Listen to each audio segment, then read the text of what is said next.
flertar com o crime no experimento limite, entre o tateável e o meramente instintivo, naquilo que pode ou não pode ser tocado, da seda à roseira. Por exemplo, suas respectivas existências exigem tratamentos específicos.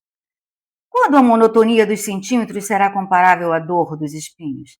O que seria a seda, senão o Éden das terminações nervosas entre o cérebro e os dedos, percorrendo a superfície de um segredo? A palma da mão no mistério, navegando o idílio reativo de um tecido falsamente retilíneo, riquíssimo em sensações físicas. Na temperatura, há ajuste fino. A formosa aquosa o renova, suave exílio. Como tocar algo no auge do impossível? Alexandre Guarnieri, esse bruxo do poema, eu te chamo de engenheiro verbal. Ser lido por você é uma honra, né? Muito bom, né? Uma honra ter você aqui. Agradeço o convite e agradeço também a audiência, né? Porventura vá topar com essa nossa entrevista aí. Acho que todos querem ouvir Alexandre Guarnieri, né? Então, Alexandre, eu acho que para quem não, eu sou Wanda Monteiro, né? Eu sou uma escritora, eu não tenho nenhuma pretensão acadêmica de fazer um podcast acadêmico aqui, mas é uma conversa afetiva de uma leitora, poeta, para outro poeta, né? Alexandre Guarnieri é tradutor, historiador da arte, mestre em comunicação e cultura, e ele estreou na literatura com Casa das Máquinas, e logo em seguida ganhou o Prêmio Jabuti, esse prêmio esperado por tantos escritores.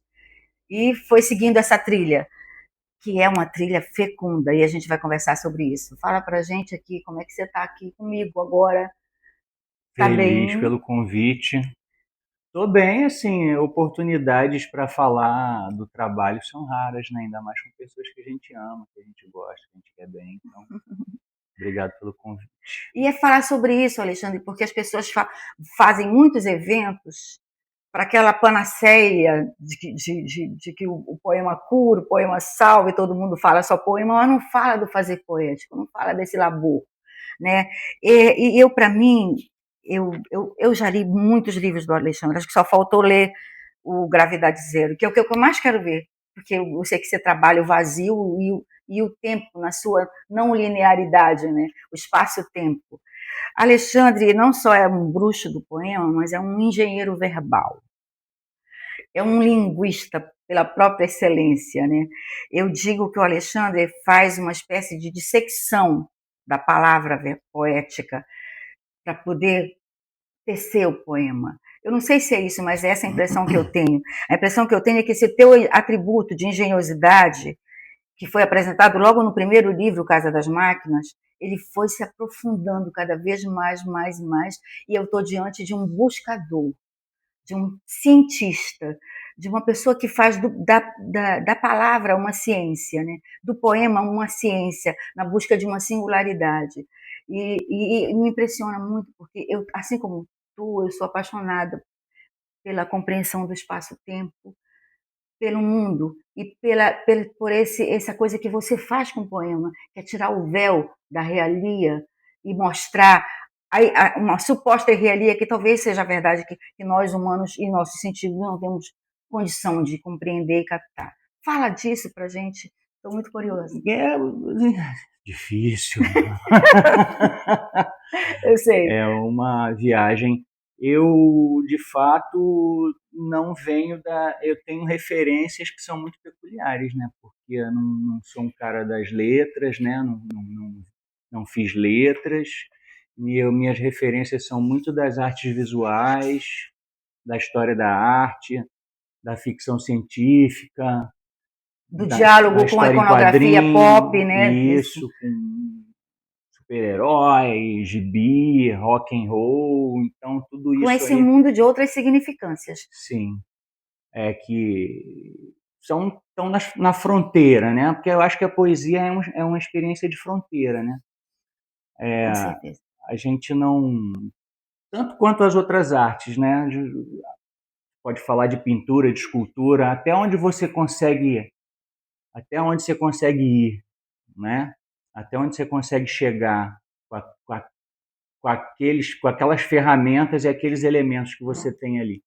Eu gosto muito de pensar na escavação da linguagem, sabe? Que a linguagem ela tem uma camada superficial, né, que está gasta, que a gente usa todo dia, que a gente lê no jornal, que a gente ouve na TV, no podcast, no YouTube, já está assim suja, né? Coisa suja, Banalizada, né? banalizada. As, as palavras meio que perderam As metáforas perderam seu mistério, o né? seu Vamos dizer estado assim. dicionário, vamos dizer assim, né? Como diz o Drummond. Isso. Palavras estão aí jogadas, né? Estão na sarjeta. Como recolhê-las, trabalhá-las e ilustrar, tirar esse pó, essa sujeira que está no verniz da linguagem para você conseguir acessar camadas cada vez mais profundas e ir ali escavando, tentando, né? A gente quer fazer. A gente nem sempre tem a clareza total de onde a gente vai chegar, mas é uma experiência, né? Uma experiência de laboratório, né? Bom você falar em Drummond, porque eu estava falando com a Rose há pouco, que eu conheço poucos poetas. Eu conheço muitos poetas que eu li, mas conheço poucos de, assim, ao vivo, de tocar, de ter algum tipo de aproximação física. Contigo é mais do que aproximação física, é um afeto.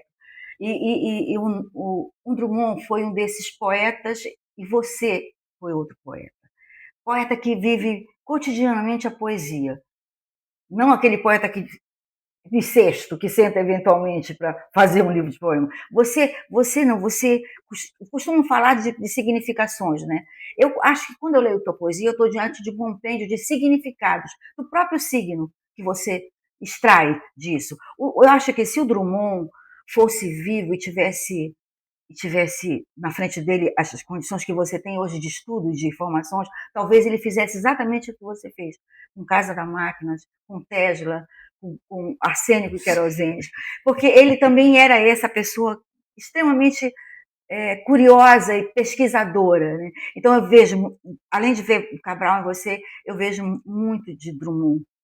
Ele tem na própria história dele, né, de onde ele vem, né, a coisa do minério, de remexer, de Pedra, né? cavar, de escavar, de pegar o que é precioso dentro do lodo, da lama, revolvendo e tal.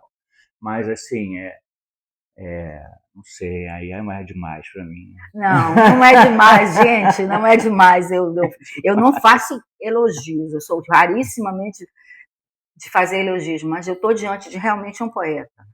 Né? E são poucos os que eu estive diante até hoje. Então, para mim, estar aqui é muito emocionante, é muito significativo para esse projeto estar diante de ti, não diante do amigo, que diante do amigo é outra coisa, mas diante do poeta, e para falar de poesia. É Né? bom ouvir isso. A gente, às vezes, demora para ouvir isso, né? É mais esses tempos que a gente está vivendo. É difícil ter Sim. a interlocução, alguém disposto a um diálogo franco e sereno e calmo e que possa ir se aprofundando. As coisas são rápidas demais ou são superficiais demais, mas é difícil a gente encontrar Ou midiáticas demais, né? um caminho para ter um papo bacana, assim. São raras as oportunidades mesmo, de verdade.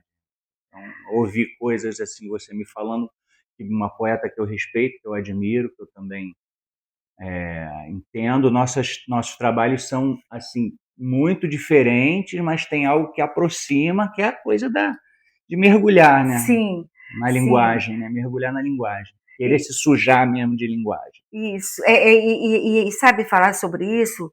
Porque quando eu te leio, a tua poesia provoca em mim o teu poema, né? Aquela coisa que, que ele faz de uma coisa concreta, ele disseca totalmente, né? Que ele revoluciona aquilo de uma forma que ele desvela uma realidade, tira o véu dessa realidade aparente, né? Mas provoca em mim uma espécie de alquimia cerebral.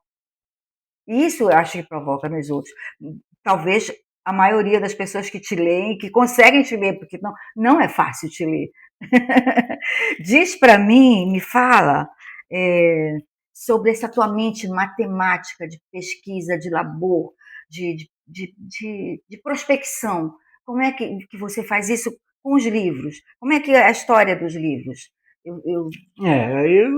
Quando eu comecei a tomar contato com textos, com poemas, né, e aí eu vi que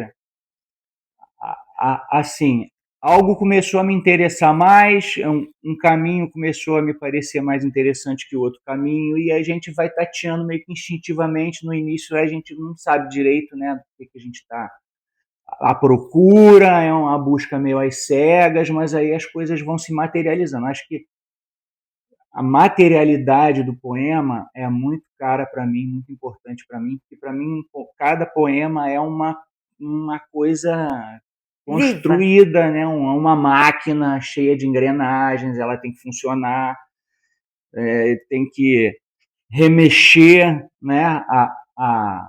O aparato sensorial do outro. Acho que é o desafio, né? Nem sempre a gente consegue isso, mas é o que a gente busca fazer quando está. E assim, e tem muitas dimensões, né? O fazer poético, né? Tem a dimensão do da sensação que você ainda não está plenamente capturando, não, ela meio que escapa, e você está. Assim, você falou que quando o poema ainda está se movendo, né? Está se movendo, tá em algum lugar, e ele meio que está te espetando, né? Te chamando, e demora para pescar, e você pesca e ele te pesca. É uma coisa assim que vai, um duplo jogo. Tudo que o poema não tem é pressa, né? Não, inclusive meu trabalho é lento, é muito vagaroso. Meu primeiro livro eu fiquei 15 anos fazendo. Cuidadoso, né? Criterioso. E fazendo porque não tinha nenhuma perspectiva de publicação. Então aquilo ali era uma coisa para mim, um trabalho que eu fazia para mim, como eu acho que deve ser todo o trabalho para nós. Sim, uma experimentação, leitor, né? Sem pretensão de chegar em determinado lugar, em algum ponto XYZ. É uma coisa que foi me Separou chamando. alguma coisa para a gente ler?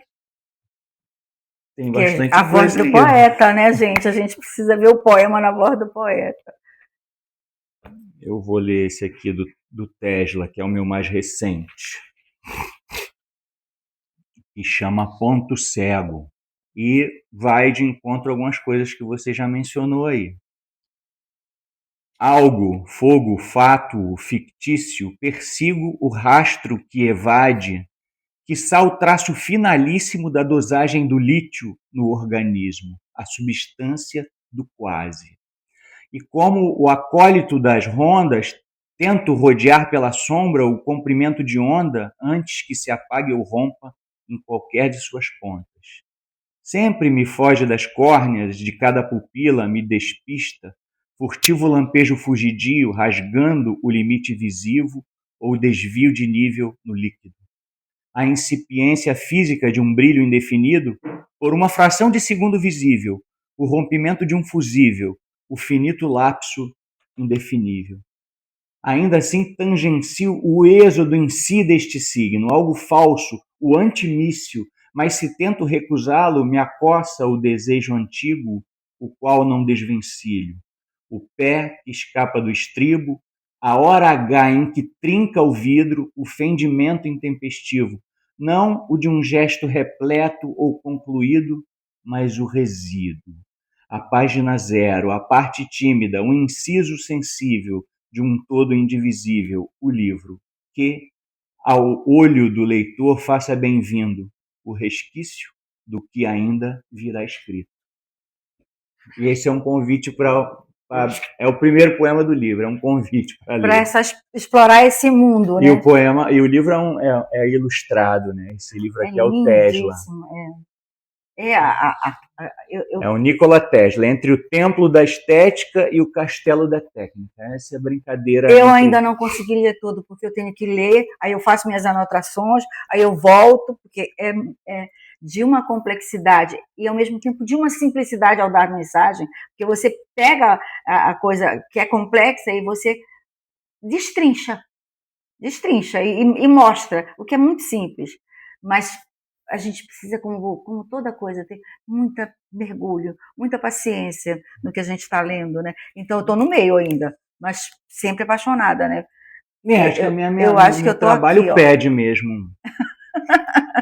Meu Deixa eu te trabalho vai falar o pedindo. seguinte, depois eu quero que você leia daqui, que eu sou Tá. apaixonada por essa plaquete. A crítica exalta muito em ti, primeiro, a precisão linguística, o rigor métrico, a ironia, a ambiguidade, a polissemia, mas também a visceralidade na alquimia entre o pop e a técnica.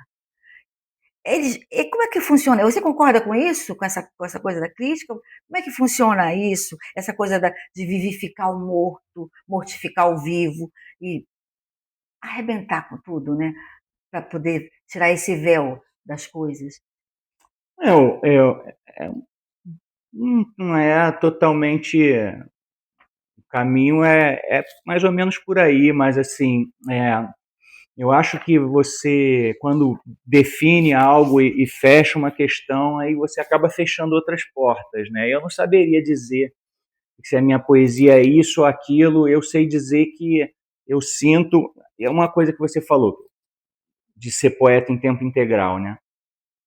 Eu não me sinto assim. A poesia, para mim, é como um estado que eu vivencio em alguns momentos. É claro que tá tudo no HD, né? E aquilo ali vai germinando. E uma coisa que você experiencia um dia pode fazer mais sentido daqui a uma semana, aquilo volta. Eu tive muitas experiências que é o seguinte: você está em lugares lotados, cheio de gente, ou então tomando banho, lugares que você não tem acesso a nada. E vem um poema completo, assim, e aí você fica ali redigindo aquele poema com você mesmo, vivendo ele, e nunca registrou nada, nunca vai estar na página, nunca vai se materializar. Aí se eu vivencio Mas é nesse direto. sentido que eu falo de Então 24 horas, não é que seja as 24 horas do dia, mas é que cotidianamente com você se afeta. certeza, né? É um negócio que te atravessa, assim, e Sim. você não controla muito bem, né? Tá lá, de repente vem aquela onda e aí, a poesia vai te pega, né? Como se fosse um sequestro, relâmpago, Passa assim, te na pegou. rua e as invisibilidades, né, te Pois tomam de é, aí eu assalto, falei, né? não, vou pegar o celular, vou fingir que estou falando com alguém na rua e vou gravar o poema. Aí eu ficava fingindo que estava falando com alguém, as pessoas vão achar estranho, né? E tentava desviar, não ficar muito próximo de nenhum grupo, as pessoas não ouvirem, porque eu estava dizendo que eu achava, pô, que conversa maluca esse cara tá tendo, né? Então eu ia lá, como se alguém também ia se interessar porque eu estava falando, mas eu queria ter um momento de um pouco mais de privacidade, tal, tal, tal. Mas aí tem hora que o celular está dentro da bolsa, aí você está apertado, num lugar apertado, está trocando de roupa, aí vem o poema. Mas é desse poeta que eu falo, desse poeta. Então eu diria que a obra do poeta é a ponta do iceberg, a obra que se materializa, né? É como se fosse a ponta de um iceberg, porque a poesia mesmo tá no fundo, onde que não vai ser nunca mostrado para ninguém. O que Sabe, aparece é um pouquinho, sabe? A impressão que eu sim, tem tenho. muito mais ali que ficou, né, que não foi registrado, né? E sabe a impressão que eu tenho, que eu tive em Nem sei vários. se eu te respondi. Não, também a gente não quer resposta. A gente quer que as tuas falas provoquem indagações mesmo. Deixa eu te falar uma coisa que eu senti em alguma coisa, muitas vezes no teu poema. Da loucura, né? Que as pessoas acham, que conversa doida. Não, eu senti que esse cara, ele está dentro de um terceirato, quando ele escreve. Porque, ao mesmo tempo, não tem, onde ele está carece de linearidade, topografia, geografia, de Uhum, tudo. uhum, E ele vê cenas e paisagens, em, uhum. A sensação que eu tenho mas não mesmo. é essa. Porque, então foi realmente você Uma coisa conseguir. meio fractal, né? Que vai Exato. Olha, eu tô multifacetada, né? arrepiada, porque é isso. Eu digo, gente, será que eu consegui captar? E é Um isso. prisma, né? O prisma. E isso que me encanta na tua poesia, porque é essa inquietude que te faz essa busca pela singularidade poética. E eu acho que e você está nessa busca. E não vai acabar nunca, né? Não vai acabar. Gente, olha que papo gostoso. Vocês estão gostando? Que coisa deliciosa. E eu vou falar para vocês uma parte só, porque não dá para falar tudo, porque tem muita coisa para ser falada de Alexandre Guarnieri e do trabalho denso e profundo dele.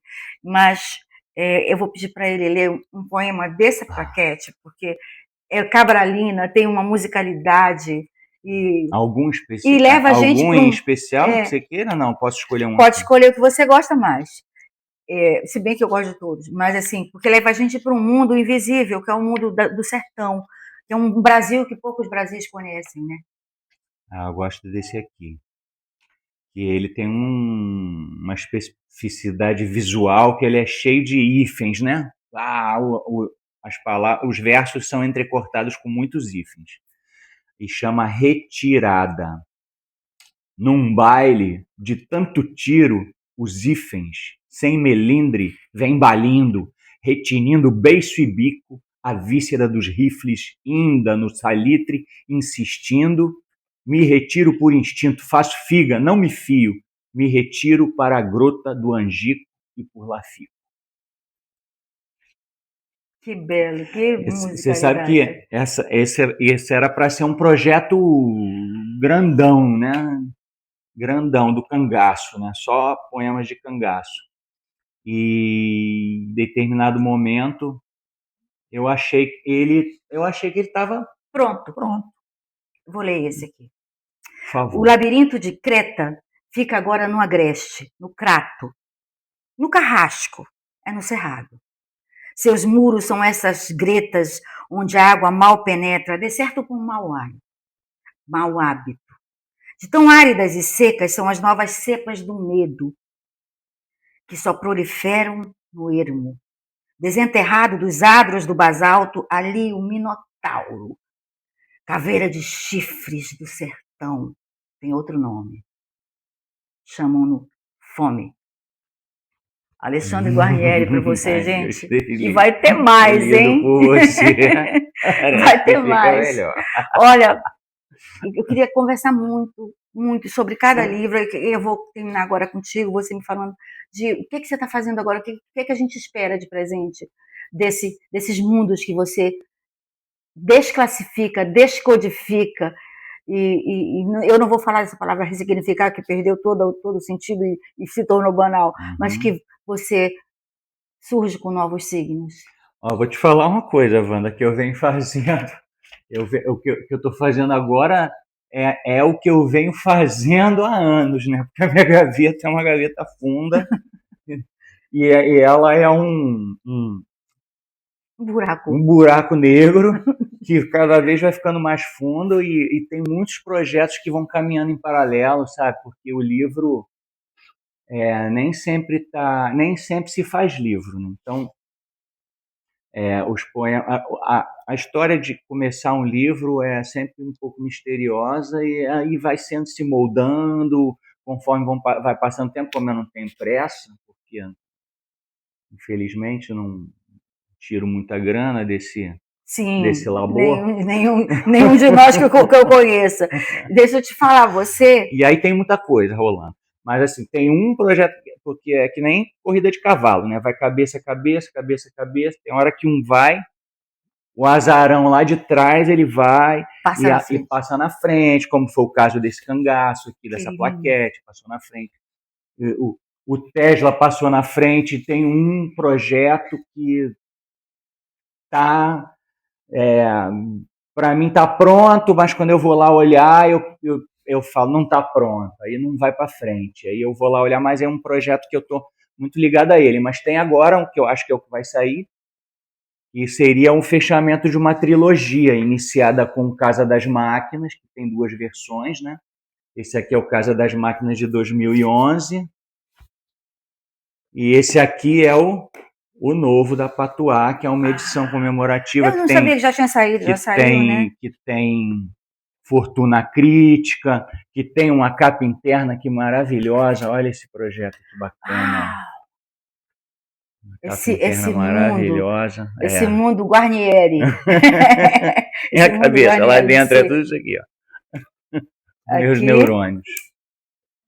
É o cérebro, Guarnieri. Essa coisas aí se mexendo. Que provoca essa Mas coisa. então, esse aqui seria o livro que iniciou esse caminho, o seguido desse, e aí vai ter um terceiro. Opa, gente! Que acho que não estou pronto para falar dele ainda.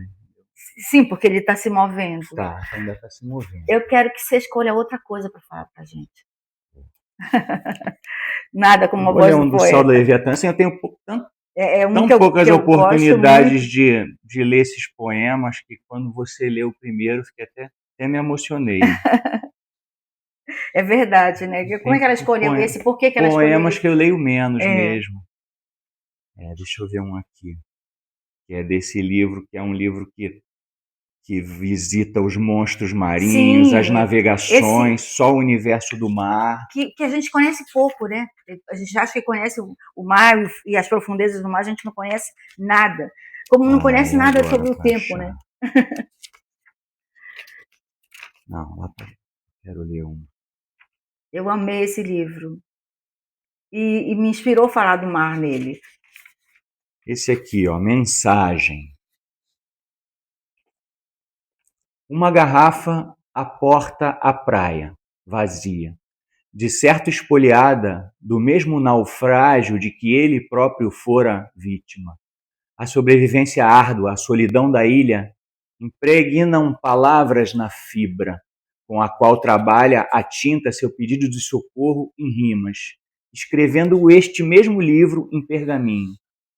Como não descobrir-se poeta todo aquele que naufraga, entregue à desolação da alma, e desde que escasseou o coco, a pesca, o sonho do resgate iminente, restam apenas palavras recolhidas na madrugada, como orvalho sobre a palma, o sal do Leviatã temperando a lenda.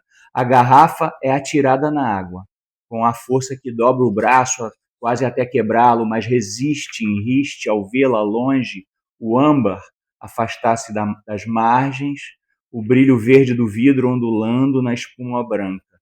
Anos se passam, décadas em que lhe crescem cabelos, unhas, pelos caem, dentes subtraem-se à avara cara amarelada, magra, insone, por desvario ou fome.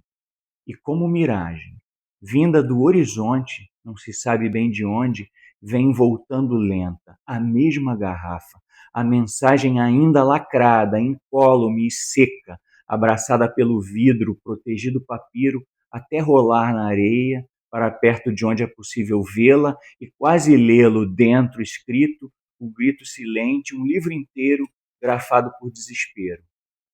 É quando aprende. Peremptoriamente não há nada além da curva do futuro, da fronteira da esfera, além da espera e do mundo que de certo inundou todo. Apenas o inominável monstro devora com gula as sobras à deriva, deglute, debulha, engulha, e a um só estoque os engole. E tudo que ainda flutua, cruzoé, um dia afundará. E nessas prosas, nesses poemas, como chamam seus escritos, entre outras súbitas escaramuças, navegam quase imperceptíveis sínteses terríveis, cujo impacto nas cabeças dos cidadãos mais aflitos bem pode abri-las ao meio, fazê-los imaginar indesejáveis cenários, desafiar a liderança do partido, as velhas regras do jogo, sob a mesma pele do lobo que assim vejam o zíper apertado debaixo do pescoço. Verão que é um homem, um monstro. Suspeitarão que ele sonha. Que será de nós sem a ilusão de que somos de fato terríveis, sendo todos eles irremediavelmente livres? Alexandre Guarnieri, esse é um excerto que eu achei que fala muito disso tudo que você escreve. Essa antologia tem um pouquinho de cada livro, né? Menos do Tesla, porque ele vai até... vai até esse ano, né? Vai até o... publicado pela Coulter. É muito bacana esse trabalho dessa antologia. Gente, eu falei que o que o Alexandre era tradutor, mas ele é editor. Acho que foi pela emoção de estar com você aqui comigo, né? Eu sempre me emociono com a presença do meu amigo. E ele, ao lado do Nuno Hall, né, e da Marbeck, são editores da revista Malamargem. Malamargem é uma revista eletrônica que, por muitos anos, e deu espaço para muita gente que hoje está na cena literária, talvez por esse salto que tenha dado lá pelos espaços da Malamargem. Eu quero que você fale para a gente sobre essa tua experiência como editor, também como organizador de antologias, que eu sei que você já fez isso, e depois nos premie com algum tipo de abordagem sua sobre o fazer poético seu. Uhum. O trabalho de editor enriquece muito, né? Mas assim, eu acho que você tem que ter uma vocação para tem que ter uma educação do olhar para não julgar tudo que você lê a partir dos seus próprios filtros. Você tem que se permitir vestir outros filtros, usar outras lentes para poder enxergar a qualidade e a pesquisa de cada um poeta que submete o trabalho para você ler. Então, isso ao mesmo tempo que é um desafio, né? Por outro lado, enriquece essa experiência de um pouco de ampliar o campo, né? Porque vamos supor que alguém submeta poetas muito diferentes, como eu falei, nosso fazer não, mas as nossas poéticas Os imaginários, são né? muito diferentes. Claro que o teu imaginário foi formado de um jeito, o meu de outro, o meu é urbano, o seu não é, enfim. E aí você enxergar nos outros poetas, né, a qualidade deles, sem que apenas o seu referencial esteja ali no jogo, na equação, você tem que meio que fazer muito exercício de distanciamento.